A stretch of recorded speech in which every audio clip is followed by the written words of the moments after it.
Hello दोस्तों, आज का जो सेशन है वो जीडी के द्वारा पूछा हुआ क्वेश्चन है। दोस्तों, आज जितना भी क्वेश्चन मैं सॉल्व कराने वाला हूँ वो जीडी में पूछा हुआ क्वेश्चन है, एसएससी जीडी का। तो अगर आप जीडी का एग्ज़ाम दे रहे हैं या एसएससी का कोई भी एग्ज़ाम दे रहे हैं दोस्तों, वीडियो को ध्यान से देखिएगा। सभी के सभी इंपॉर्टेंट और रिपीटेड क्वेश्चन है। तो चलिए दोस्तों, देखते हैं आज का पहला क्वेश्चन। क्वेश्चन कह रहा है कि एक आदमी 4 किलोमीटर पर आवर की गति से नाव चला सकता है यदि धारा की गति 2 किलोमीटर पर आवर हो।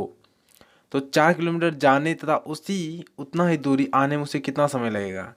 देखिए दोस्तों, यहाँ पर व्यक्ति की चाल 4 है और धारा की चाल 2 है।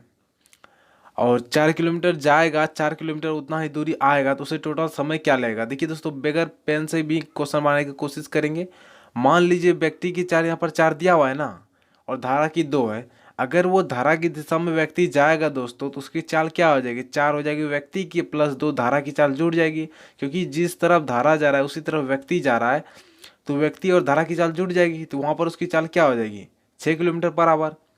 तो यहाँ पर दोस्तों 4 किलोमीटर से जाने में कितना समय लगेगा, 6 घंटा। 4 किलोमीटर जाने के 6 किलोमीटर पर आवर से जाएगा तो उसे कितना समय लगेगा दोस्तों, 4 से कटा दीजिए। यहाँ पर इसको 60 से गुना करेंगे तो यहाँ पर अति आ जाएगा मिनट में। कितना समय लगेगा, 6 से 10, 10 चौक 40 मिनट। ठीक है ना। लेकिन जब वो वापस आएगा, वहाँ वापस आते समय दोस्तों उसकी चाल तो 4 रहेगा ही, लेकिन धारा की गति जब उल्टी दिशा में वो आएगा व्यक्ति, तो धारा की गति तो घट जाएगा, क्योंकि धारा इस दिशा में जा रहा है, इसकी चाल इस दिशा में 4 है और धारा की 2 है।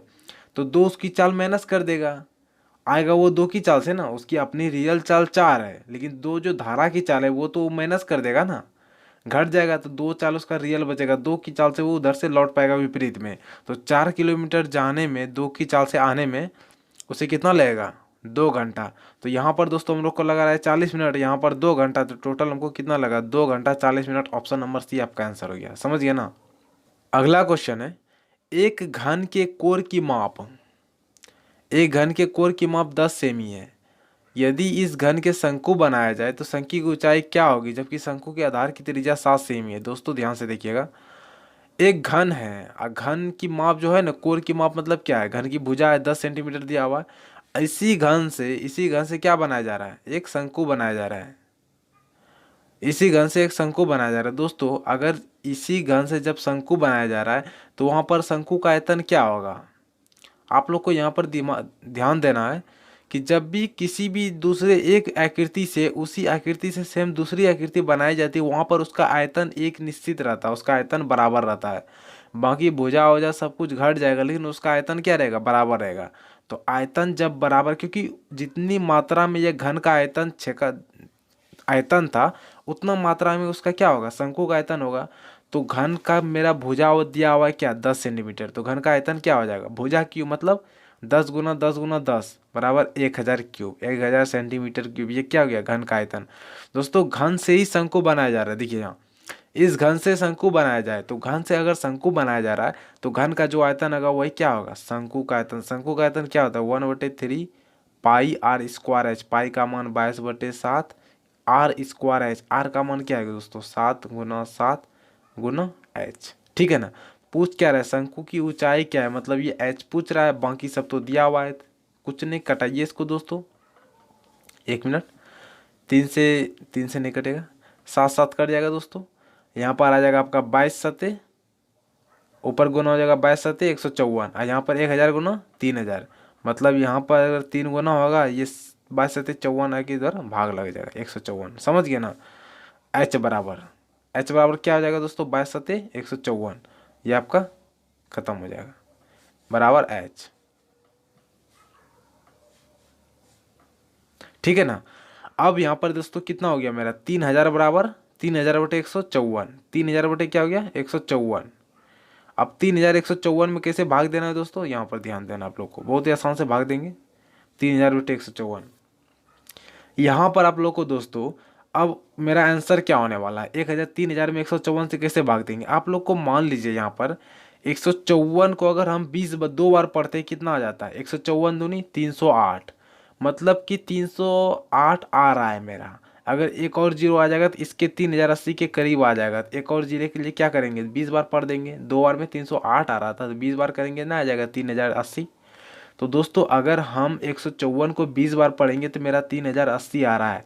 क्या 3000 के लमसम में आ रहा है ना? 3000 के लमसम में 3080 आ रहा है, तो मतलब कि 20 के करीब में आपका आंसर होगा। लेकिन क्या 20 होगा? 20 नहीं होगा। 20 से ज़्यादा होगा? कभी नहीं होगा, क्योंकि 20 बार में ही मेरा 3080 आ रहा है। हमको 3000 ही पुराना 154 से भाग दे के, 154 को अगर 20 बार गुना करेंगे 3080 आ रहा है, हमको 3000 ही पुराना है, मतलब 20 से कम होने वाला है। तो 20 से कम का मतलब क्या? 19। 19 भी नहीं होगा, क्योंकि 19 से रहता तो पूरा पूरी नहीं कट रहा है, पॉइंट में आएगा। इसका मतलब 19 के से समथिंग होगा, 19 से कुछ आगे होने वाला है। सिंपल में दोस्तों 154 को अगर हम 20 बार पढ़ेंगे तो 3080 आता है मेरा, लेकिन हमको कटाना क्या है? 3000 ही कटाना है। तो 3000 कितना बढ़ रहा है यहाँ पर? 80 बढ़ रहा है। 80 बढ़ रहा है। 154 का क्या है? आधा, मतलब एक बार भी नहीं कटेगा। कितना बार में कटेगा 154 से? आधे बार में। तो 19.48, मतलब 20 बार नहीं, 19.5 बार में आपका ये 3000 कट जाएगा। ऑप्शन नंबर सी आपका आंसर है। समझ गए ना? चलिए दोस्तों देखते हैं अगला क्वेश्चन। अगला क्वेश्चन है दोस्तों, जब किसी वस्तु का मूल्य 20% घटा दिया जाता है तो बिकने वाली वस्तुओं की संख्या 30% बढ़ जाती है। बिक्री पर कुल मिलाकर क्या प्रभाव पड़ा? देखिए दोस्तों ध्यान से देखिएगा, बहुत बार पूछा जाता है क्वेश्चन। जब किसी वस्तु का मूल्य 20% घटा दिया जाता है, मतलब जब 20% घटाया जाता है ना, तब तो बिकने वाली वस्तु की संख्या 30% क्या होती है? बढ़ जाती है। इस प्रकार कुल मिलाकर क्या प्रभाव पड़ता है? माइनस यहाँ प्लस, क्या हो गया? Minus plus minus. 30, 30 दूनी 60, यहाँ पर 100 बटे 100, ए प्लस बी, ए बी बटे 100। समझ गए नहीं? ये वाला फॉर्मूला होता है दोस्तों। यहाँ पर ये कट जाएगा, यहाँ पर 30 गुना 20, एक और जीरो आ जाएगा दोस्तों, 6 से होगा ना, तो डबल जीरो कट जाएगा मेरा। बचेगा क्या? 20 30 का अंतर, यहाँ पर 10 और 10 में 6 गया 4, प्लस में आएगा 4% की क्या हो जाएगी? वृद्धि। ऑप्शन नंबर बी आपका आंसर हो गया। चलिए देखते हैं अगला क्वेश्चन। अगला क्वेश्चन है दोस्तों, 10 रुपये में 11 के भाव से खरीद कर 11 रुपये में 10 के भाव से बेचने पर प्रतिशत लाभ क्या होगा? देखिए दोस्तों ऐसा क्वेश्चन बहुत बार पूछा जाता है। 10 में 11 से खरीद कर 11 में 10 के भाव से बेच कर, लेकिन आप लोग कैसे बनाते हैं पता नहीं, लेकिन मैं आप लोग को एक अच्छा तरीका बताने वाला हूँ। कॉन्सेप्ट है दोस्तों, याद रखिएगा कि 10 रुपये में 11 के भाव से खरीद कर, फोकस करना है आपको, क्या कर रहा है? खरीद रहा है। उसके बाद क्या कर रहा है? बेच रहा है। मेन फोकस यही करना है। रुपया बटे वस्तु आप लोग क्वेश्चन बनाए होंगे दोस्तों। रुपया बटे वस्तु, यहाँ पर रुपया क्या है? 10, वस्तु क्या है? 11, मतलब 10 रुपये में 11 सामान खरीद रहा हूँ, जो भी खरीद रहा हूँ, तो रुपया बटे वस्तु, याद है ना? क्या कर रहा है? खरीद रहा है, मतलब ये क्या हो गया आपका? क्रय मूल्य। उसके बाद 11 रुपया में 10 के भाव से क्या कर रहा है? बेच रहा है, मतलब एसपीवी क्रय मूल्य। कितना? रुपया बटे 11 बटे वस्तु 10। ये आपका दोस्तों क्रय मूल्य और विक्रय मूल्य का अनुपात निकल गया। अगर आप क्रय मूल्य और विक्रय मूल्य का अनुपात निकल जाएगा ना, तो आप लोग को प्रतिशत लाभ या प्रतिशत हानि निकालने में कोई बड़ी परेशानी नहीं होगी। अब यहाँ तो ये आ गया फ्रैक्शन भिन्न में, इसको सिंपल में कैसे लाना है? कुछ नहीं दोस्तों, नीचे का एलसीएम ले लीजिए और ऊपर गुना कर दिया जाती हर में, तो गुना भी दोनों में कर दीजिएगा, आपका सिंपल में आ जाएगा। 11 और 10 का एलसीएम क्या हो जाएगा? 110। अगर यहाँ हम 110 से गुना करेंगे, यहाँ भी 110 से गुना करेंगे, तो ये 11 11 कट जाएगा, यहाँ क्या बचेगा? 10, और 10 से जीरो कट जाएगा 11, 11 गुना 11, मतलब 100 अनुपात 121। 100 में खरीदा, 121 में बेचा, कितना का प्रॉफिट हो रहा है? 21% का प्रॉफिट हो रहा है। ऑप्शन नंबर भी आपका आंसर हो गया। प्रॉफिट निकालने की जरूरत नहीं दोस्तों कि लाभ गुना 100 बटा क्रय मूल्य निकालना है, कुछ नहीं दोस्तों, डायरेक्ट यहाँ पर आपको दिखा रहा है 100 में खरीदे 121 में बेचे। तो क्या किए दोस्तों? रुपया बटे वस्तु, अभी तक क्वेश्चन उतारे 10 बटे 11, यहाँ पर भी 11 बटे 10 लेके हैं। फ्रैक्शन में था, इसको सिंपल में ला दिए, क्योंकि इसे निकाल ले सकते हैं, इसका लाभ क्या हानि क्या होगा, बस जैसे ही सिंपल में लाए लिए यहाँ आपका आंसर दिखा रहा है 21% का। समझ गए दोस्तों? आसान था क्वेश्चन, पे याद रखिएगा कॉन्सेप्ट, बहुत आगे काम देगा। चलिए देखते हैं अगला क्वेश्चन।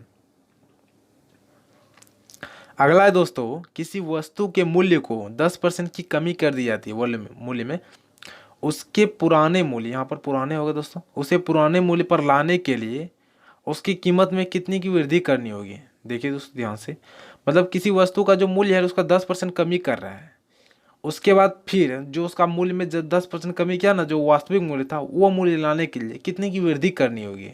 क्या 10% की वृद्धि करेंगे हो जाएगा? नहीं दोस्तों, देखिए कितने की वृद्धि होगा, ध्यान से देखिएगा आप लोग। मान लीजिए उसका पुराना मूल्य था क्या? 100 रुपया, 10% कमी कर दिया, 10% हम कमी कर दिया, उसका मूल्य क्या हो गया? 90 रुपया। अब पुराने मतलब पुनः, अब उसे पुराने मूल्य में लाने के लिए हम जो पुराना मूल्य है ना 90 से पुनः हमको क्या लाना? 100। कितने की वृद्धि करनी होगी? 10 की। क्या पूछ रहा है? कितने की वृद्धि करनी होगी? किस में? प्रतिशत में। प्रतिशत में कितने की वृद्धि करनी होगी, तो निकालते हैं दोस्तों। यहाँ पर पहले 100 था, 10% यहाँ पर कमी बोला, कमी कर दिया 90, कितने की वृद्धि करनी होगी। रियल में यहाँ पर मेरा वृद्धि कितने का हो रहा है, 10 का वृद्धि हो रहा है, ठीक है ना। कितने में होगी, 90 में, 100 में नहीं दोस्तों। जिसमें अगर हम 90 से वृद्धि किए हैं 100 में जाने के लिए, तो बेस मूल्य मेरा क्या हो गया 90। प्रतिशत में पूछ रहा है 100 से गुना कर देंगे, तो यहाँ 0 0 कट जाएगा, 100/9। 100/9 का मतलब 100/9%, 11.1/9%। ऑप्शन नंबर सी, या फिर आप लोग लिख सकते हैं 11.1/9% आपका आंसर हो जाएगा दोस्तों। ऑप्शन नंबर सी आपका आंसर हो गया, समझ गए ना। हमको यहाँ पर वास्तविक मूल्य 100 में लाना था 90 से, तो कितने की वृद्धि हो रहा था, 10 का।